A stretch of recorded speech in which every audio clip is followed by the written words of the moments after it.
Must we go any further? Asked Bilbo, when it was so dark that he could only just see Thorin's beard wagging beside him, and so quiet that he could hear the dwarves breathing like a loud noise. My toes are all bruised and bent, and my legs ache, and my stomach is wagging like an empty sack. A bit further, said Gandalf. After what seemed ages further, they came suddenly to an opening where no trees grew. The moon was up and was shining into the clearing. Somehow it struck all of them as not at all a nice place, although there was nothing wrong to see. All of a sudden, they heard a howl away downhill, a long, shuddering howl. It was answered by another away to the right and a good deal nearer to them, then by another not far away to the left. It was wolves howling at the moon, wolves gathering together.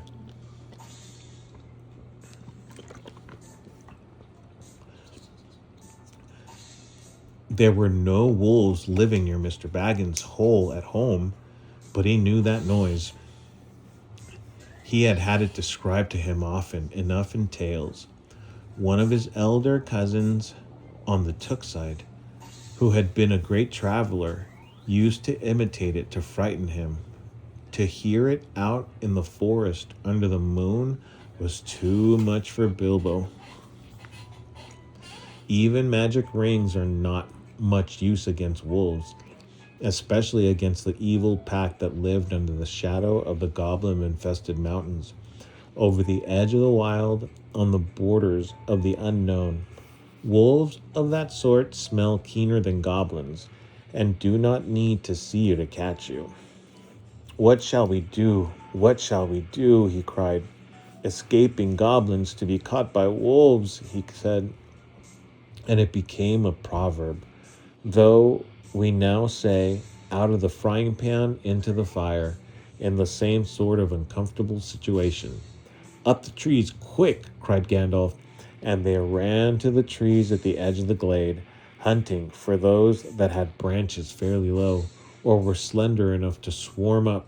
They found them as quick as ever they could, you can guess, and up they went as high as ever they could thrust the branches. You would have laughed from a safe distance if you had seen the dwarves sitting up in the trees with their beards dangling down, like old gentlemen gone cracked and playing at being boys. Feely and Keely were at the top of a tall larch, like an enormous Christmas tree. Dory, Nori, Ori, Oin, and Gloin were more comfortable in a huge pine with regular branches, sticking out at intervals like the spokes of a wheel. Biffer, Bofer, Bomber, and Thorin were in another. Dwalin and Balin had swarmed up a tall, slender fir with few branches and were trying to find a place to sit in the greenery of the topmost boughs. Gandalf, who was a good deal taller than the others, had found a tree into which they could not climb. A very large pine standing at the very edge of the glade. He was quite hidden in the boughs, but you could see his eyes gleaming in the moon as he peeped out. And Bilbo? He could not get into any tree, and he was scuttling about from trunk to trunk, like a rabbit that has lost its hole and has a dog after it. You've left the burglar behind again, said Nori to Dory, looking down. I can't be always carrying burglars on my back, said Dory. Down tunnels and up trees? What do you think I am, a porter? He'll be eaten if we don't do something, said Thorin, for there were howls all around them now, getting nearer and nearer. Dory, he called, for Dory was the lowest down in the easiest tree. Be quick and give Mr. Baggins a hand up. Dory was really a decent fellow in spite of his grumbling, Poor Bilbo could not reach his hand even when he climbed down to the bottom branch and hung his arms down as far ever he could. So Dory actually climbed out of the tree and let Bilbo scramble up and stand on his back.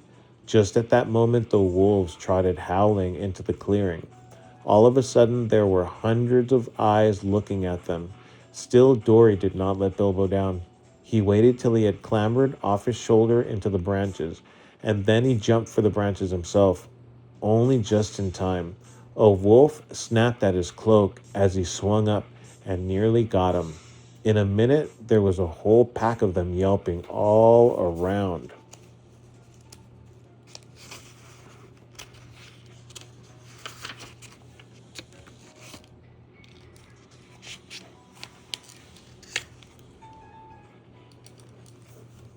The tree and leaping up at the trunk, with eyes blazing and tongues hanging out. But even the wild wargs, for so the evil wolves over that edge of the wild were named, cannot climb trees. For a time they were safe. Luckily, it was warm and not windy. Trees are not very comfortable to sit in for long at any time, but in the cold and the wind, with wolves all around below waiting for you, they can be perfectly miserable places. This glade in the ring of trees was evidently a meeting place of the wolves. More and more kept coming in. They left guards at the foot of the tree in which Dory and Bilbo were, and then went snuffling about till they had smelt out every tree that had anyone in it. These they guarded too, while all the rest, hundreds and hundreds it seemed, went and sat in a great circle in the glade. And in the middle of the circle was a great gray wolf. He spoke to them in the dreadful language of the wargs. Gandalf understood it. Bilbo did not, but it sounded terribly to him, and as if all their talks was about cruel and wicked things, as it was. Every now and then all the wargs in the circle would answer their grey's chief altogether, and their dreadful clamor almost made the hobbit fall out in his pine tree. I will tell you what Gandalf heard, though Bilbo did not understand it. The wargs and the goblins often helped one another in the wicked deeds. Goblins do not usually venture very far from their mountains, unless they are driven out and are looking for new homes, or are marching to war, which I am glad to say was not happening for a long while. But in those days, they sometimes used to go on raids, especially to get food or slaves to work for them. Then they often got the wargs to help and shared the plunder with them. Sometimes they rode on wolves like men do on horses. Now it seemed that a great goblin raid had been planned for that very night. The wargs had come to meet the goblins, for that the goblins were late. The reason, no doubt, was the death of the great goblin, and all the excitement caused by the dwarves and Bilbo and the wizard, for whom they were probably still hunting. In spite of the dangers of this far land, bold men had of late been making their way back into it from the south, cutting down trees and building themselves places to live in among the most pleasant woods, in the valleys and along the river shores. There were many of them, and they were brave and well armed, and even the wargs dared not attack them if there were many together, or in the bright day. But now they had planned, with the goblins' help, to come by night upon some of the villages nearest the mountains. If their plan had been carried out, there would have been none left there next day. What? You ready to go night? Okay, it's night time. Come on, baby boy, it's late. Come on. All right.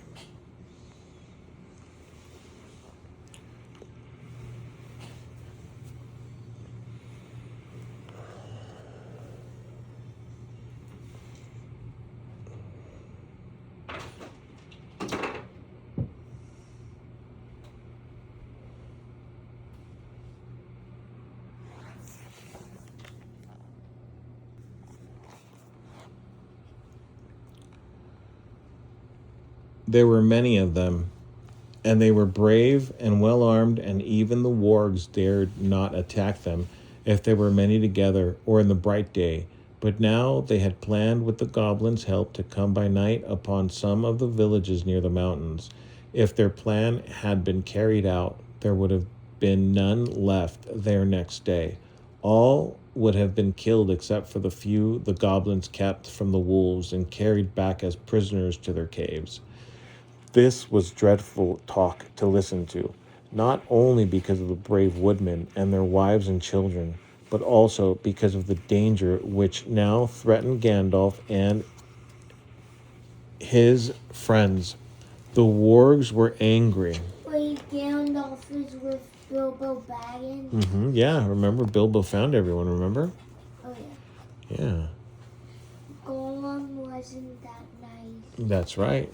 He jumped over Gollum. The wargs were angry and puzzled at finding them here in their very meeting place.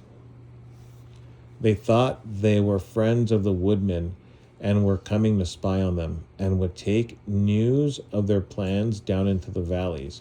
And then the goblins and the wolves would have to fight a terrible battle instead of capturing prisoners and devouring people waked suddenly from their sleep. So the wargs had no intentions of going away and letting the people up the trees escape, at any rate not until morning. And long before that, they said goblin soldiers would be coming down the mountain, and goblins can climb trees or cut them down. Now you can understand why Gandalf, listening to their growling and yelping, began to be dreadfully afraid. Wizard though he was, and to feel that they were in a very bad place and had not yet escaped at all. Now you can understand why Gandalf, listening to their growling and yelping, began to be dreadfully afraid. Wizard though he was, now you can understand why Gandalf, listening to their growling and yelping, began to be dreadfully afraid. Wizard though he was, and to feel that they were in a very bad place and had not yet escaped at all. All the same, he was not going to let them have it all their own way. Though he could not do very much stuck up in a tall tree with wolves all round on the ground below. He gathered the huge pine cones from the branches of the tree. Then he set one alight with bright blue fire and threw it whizzing down among the circle of the wolves. It struck one on the back, and immediately its shaggy coat caught fire, and he was leaping to and fro, yelping horribly. Then another came, and another, one in blue flames, one in red, another in green. They burst on the ground in the middle of the circle and went off in colored sparks and smoke. A especially large one hit the chief wolf on the nose, and he leapt in the air 10 feet, and then rushed round and round the circle, biting and snapping, even as the other wolves in his anger and fright. The dwarves and Bilbo shouted and jeered, "Yay, yay!" The rage of the wolves was terrible to see, and the commotion they made filled all the forest. Arrgh! Wolves are afraid of fire at all times, but this was a most horrible and uncanny fire.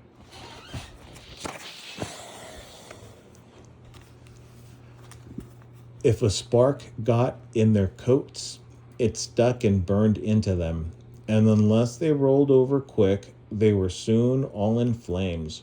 Very soon, all about the glade, wolves were rolling over and over to put out the sparks on their backs, while those that were burning were running about howling and setting others alight. until their own friends chased them away, and they fled off down the slopes, crying and yammering and looking for water. "What is all this uproar in the forest tonight?" said the Lord of the Eagles. He was sitting, black in the moonlight, on the top of a lonely pinnacle of rock at the eastern edge of the mountains. "I hear wolves' voices. Are the goblins at mischief in the woods?" He swept up into the air, and immediately 2 of his guards from the rocks at either hand leapt up to follow him. They circled up in the sky and looked down upon the ring of the wargs, a tiny spot far, far below. But eagles have been keen and have keen eyes and can see small things at a great distance.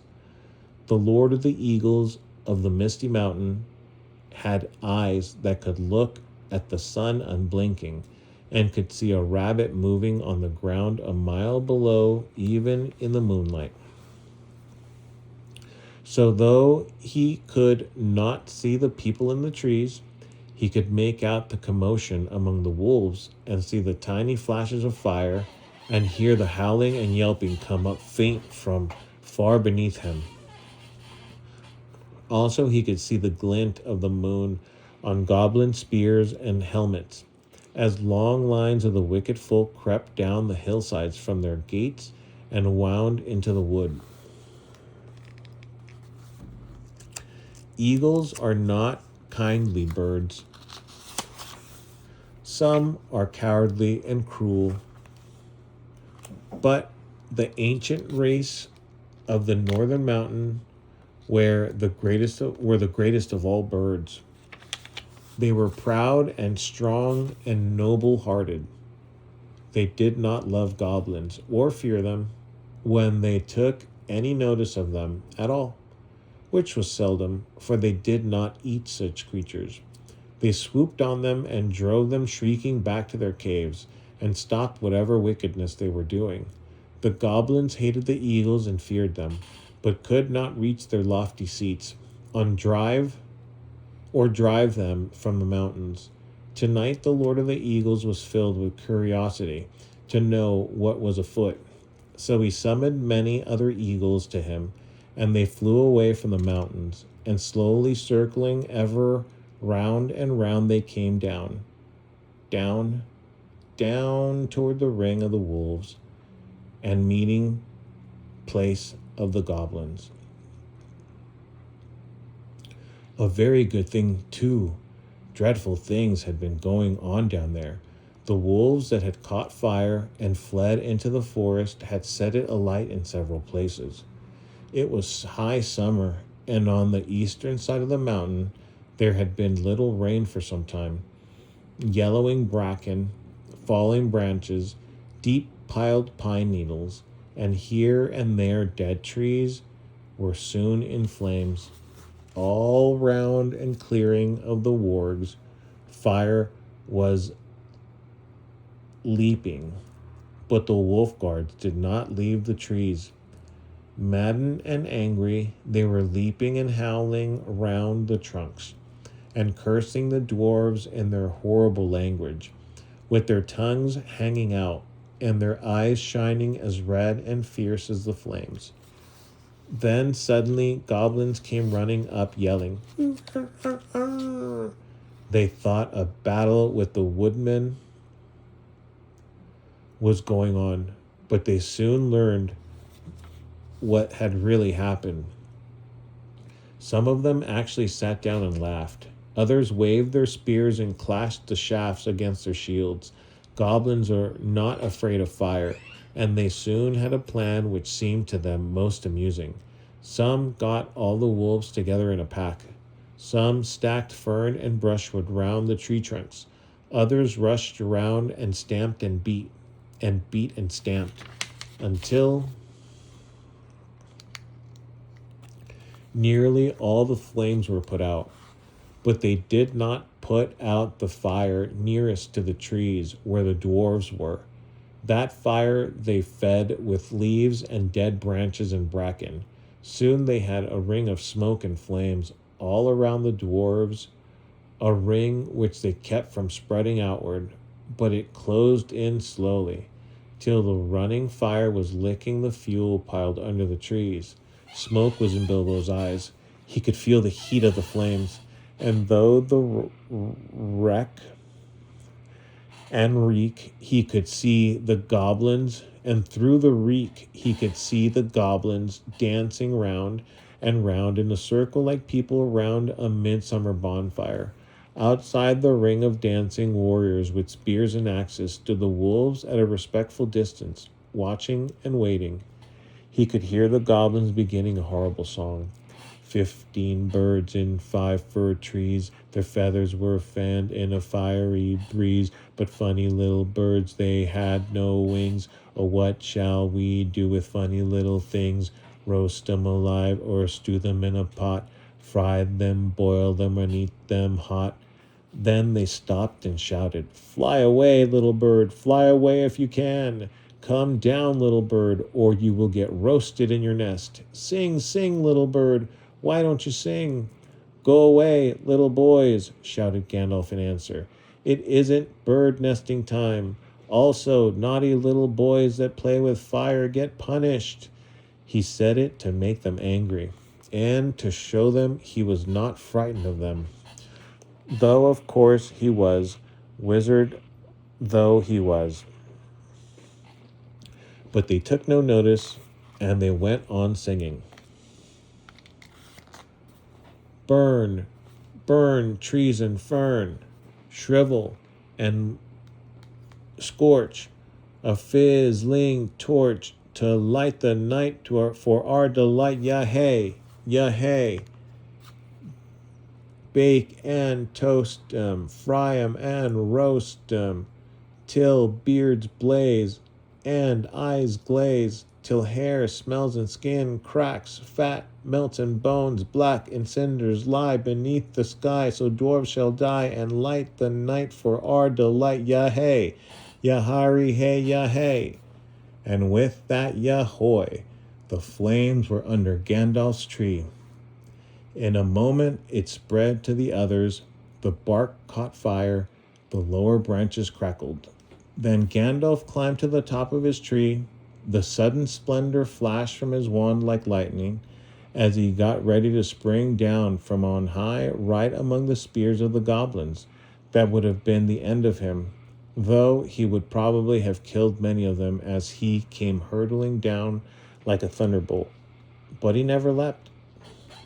Just at that moment, the Lord of the Eagles swept down from above, seized him in his talons, and was gone.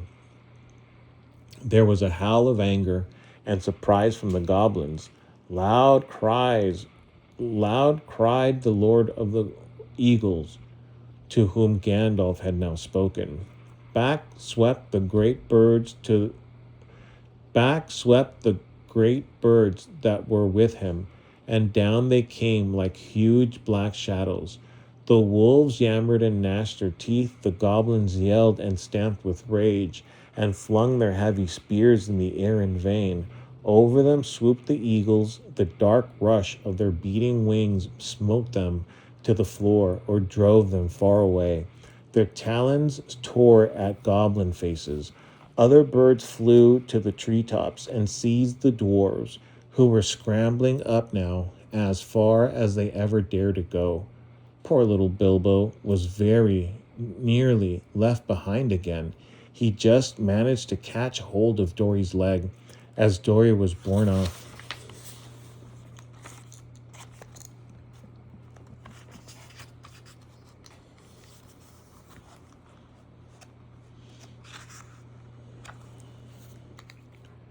Last of all, and up they went together above the tumult and the burning, Bilbo swinging in the air with his arms nearly breaking. Now far below, the goblins and the wolves were scattering far and wide in the woods. A few eagles were still circling and sweeping above the battleground. The flames above the trees sprang suddenly up above the highest branches. They went up in crackling fire. There was a sudden flurry of sparks and smoke. Bilbo had escaped only just in time. Soon the light of the burning was faint below, a red twinkle on the black floor, and they were high up in the sky, rising all the time in strong sweeping circles. Bilbo never forgot that flight, clinging onto Dory's ankles. He moaned, my arms, but Dory groaned, my poor legs, my poor legs. At the best of times, heights made Bilbo giddy. He used to turn queer if he looked over the edge of a quiet edge of quite a little cliff, and he had never liked ladders, let alone trees, never having had to escape from wolves before.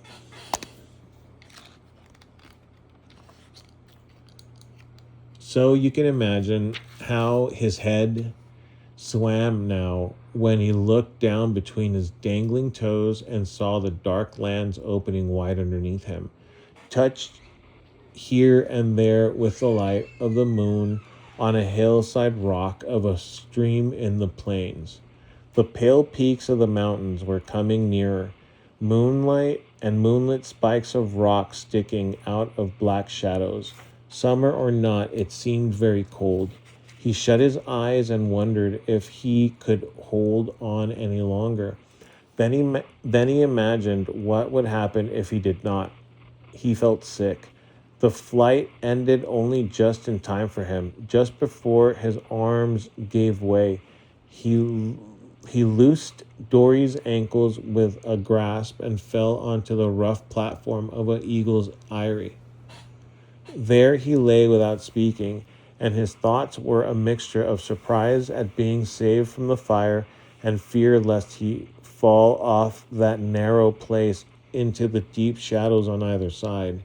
He was feeling very queer indeed in his head by this time after the dreadful adventures of the last 3 days with next to nothing to eat, and he found himself saying aloud, "Now I know what a piece of bacon feels like when it is suddenly picked out of the pan on a fork and put back on the shelf." "No, you don't," he heard Dory answering, "because the bacon knows that it will get back into the pan sooner or later, and it is to be hoped we shan't. Also, eagles aren't forks."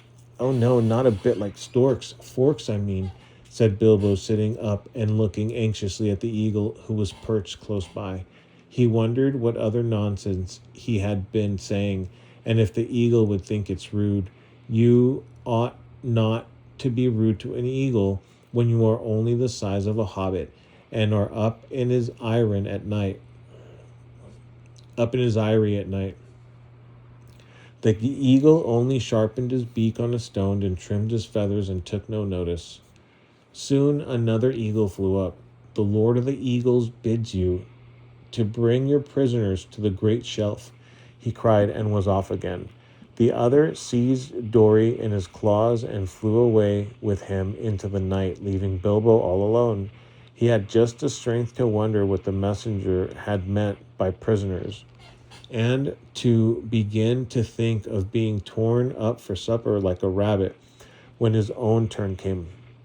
The eagle came back, seized him in his talons by the back of his coat, and swooped off.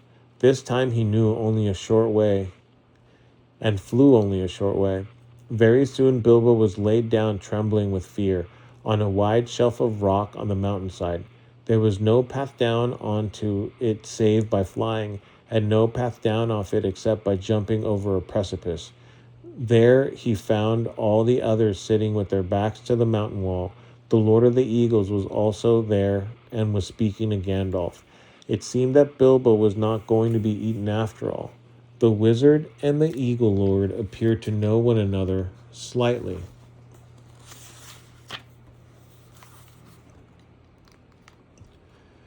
And even to be on friendly terms. As a matter of fact, Gandalf, who had often been in the mountains, had once rendered a service to the eagles and healed their lord from an arrow wound. So you see, prisoners had meant prisoners rescued from the goblins only, and not captives of the eagle. As Bilbo listened to the talk of Gandalf, he realized that at last They were going to escape really and truly from the dreadful mountains. He was discussing plans with the great eagle for carrying the dwarves and himself and Bilbo far away, and setting them down well on their journey across the plains below. The Lord of the Eagles would not take them anywhere near where men lived. They would shoot at us with their great bows of yew, he said, for they would think we were after their sheep, and at other times they would be right. No, we are glad to cheat the goblins of their sport, and glad to repay our thanks to you, but we will not risk ourselves for dwarves in the southward plains. Very well, said Gandalf. Take us where and as far as you will. We are already deeply obliged to you, but in the meantime we are famished with hunger. I am nearly dead of it, said Bilbo, in a weak little voice that nobody heard. That can perhaps be mended, said Lord of the Eagles. Later on you might have seen a bright fire on the shelf of rock, and the figures of the dwarves round it, cooking and making a fine roasting smell. The eagles had brought up dry boughs for fuel, and they had brought rabbits, hares, and the small sheep. The dwarves managed all the preparations. Bilbo was too weak to help, and anyway, he was not much good at skinning rabbits or cutting up meat, being used to having it delivered by the butcher all ready to cook. Gandalf, too, was lying down after doing his part in setting the fire going. Since Oin and Gloin had lost their tinder boxes, dwarves have never taken to matches even yet. So ended the adventures of the Misty Mountains. Soon Bilbo's stomach was feeling full and comfortable again, and he felt he could sleep contentedly, though really he would have liked a loaf and butter better than bits of meat toasted on sticks. He slept curled up on the hard rock more soundly than ever he had done on his feather bed in his own little hole at home. But all night he dreamed of his own house and wandered in his sleep into all his different rooms, looking for something that he could not find nor remember what it looked like. All right. Tomorrow it'll be chapter 7, Queer Lodgings. Good night, little boy.